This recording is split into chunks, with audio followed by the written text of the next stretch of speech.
के लोकतंत्र में क्या इस तरह की हत्याओं को कितना मतलब संरक्षक मिला हुआ है? जो दो अभी मर्डर हुए, जिंदा जला दिया गया गाड़ी में, दो मुस्लिम लड़कों को, वो रक्षकों के नाम पे ये बड़ी घटनाएं हो रही हैं जब से पिछले 8 साल से। देखिए, इसमें अगर आप को जानकारी हो तो माननीय प्रधानमंत्री जी की भी एक क्लिप आप सुन चुके होंगे।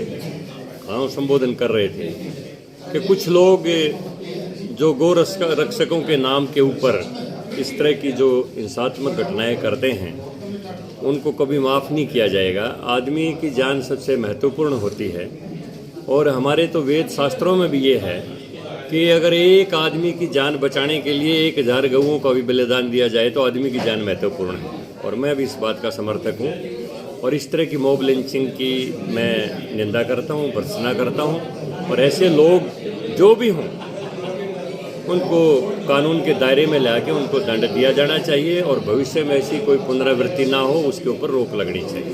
इन दोनों के फोटोज बीजेपी नेताओं के साथ हैं, अधिकारियों के साथ हैं। बड़े इस बड़े तरह का नेताओं के साथ कानून है कि गोरक्षक बना दिए गए और उनको इतनी पावर दे दी गई। नहीं, कानून किसी को एक्स्ट्रा पावर नहीं देता है और आजकल फ़ोटो तो पता नहीं अटैच भी हो जाते हैं। ये तो एक बड़ा टेक्निकल मामला है, इसके विषय में तो जांच के बाद ही पता चल सकता है।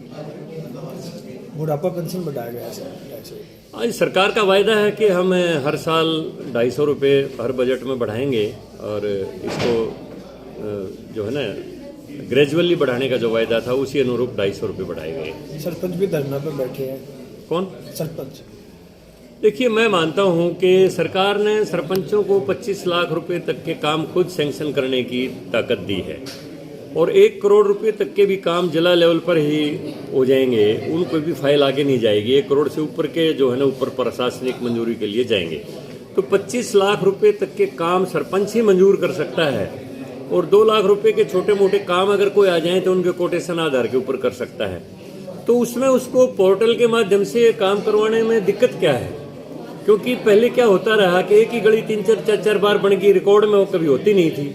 अब पोर्टल के माध्यम से ये सहूलियत हो जाएगी कि कोई भी काम आज हो गया तो अगर दोबारा उसको समय से पहले उठाएंगे तो पोर्टल उठाएगा ही नहीं। तो ये तो सरपंचों का बचाव है, ना उनके खिलाफ कोई RTI लगेगी, ना कोई जांच होगी, बल्कि उनका तो बचाव है और ट्रांसपेरेंसी से सारा काम होगा। एक बार वो पोर्टल के ऊपर लोड करने का सिस्टम सीख जाएंगे तो उनको फिर अंदर कोई परेशानी भी नहीं आएगी। कोई भी दुनिया में सबसे कठिन काम होता है व्यवस्था परिवर्तन करना और जब व्यवस्था में परिवर्तन होता है तो कठिनाइयां आती हैं, लेकिन उस व्यवस्था का परिवर्तन करने के पीछे उद्देश्य क्या है ये अगर पहचानोगे तो सरपंचों के हित में है, सरपंचों के खिलाफ नहीं है। विपक्ष का एक आरोप है कि सब कुछ पोर्टल ही कर रहा है, तो फिर सरकार किसकी? नहीं, सरकार उसके ऊपर मॉनिटरिंग करती है। आज डिजिटलाइजेशन का ज़माना है। आज अगर हम कहेंगे कि बही खाता मैनुअल कर दें तो इतनी बड़ी बड़ी कॉरपोरेट कंपनियां हैं तो वो हो ही नहीं सकता, संभव नहीं है। वो कंप्यूटर के माध्यम से ही होगा। डिजिटलाइजेशन एक समय की ज़रूरत है, कारण आज दुनिया इतनी छोटी है कि हम मोबाइल ऐप के ऊपर कोई भी जानकारी ले सकते हैं, गूगल के ऊपर कोई भी चीज़ लोड करके हम जानकारी ले सकते हैं। पहले क्या ज़माना था, आदमी की 13वीं हो जाती थी, उसके बाद तो चिट्ठी जाती थी, तब घर के वो पता चल जाता था कि भाई फलाने रिश्तेदार की मौत हो गई है। आज वो ज़माना नहीं है। आज मोबाइल जब टेक्नोलॉजी है तो वो तो चलेगी। सरकार तो जो टेक्नोलॉजी है उसके माध्यम से ही चलाएगी अपना काम।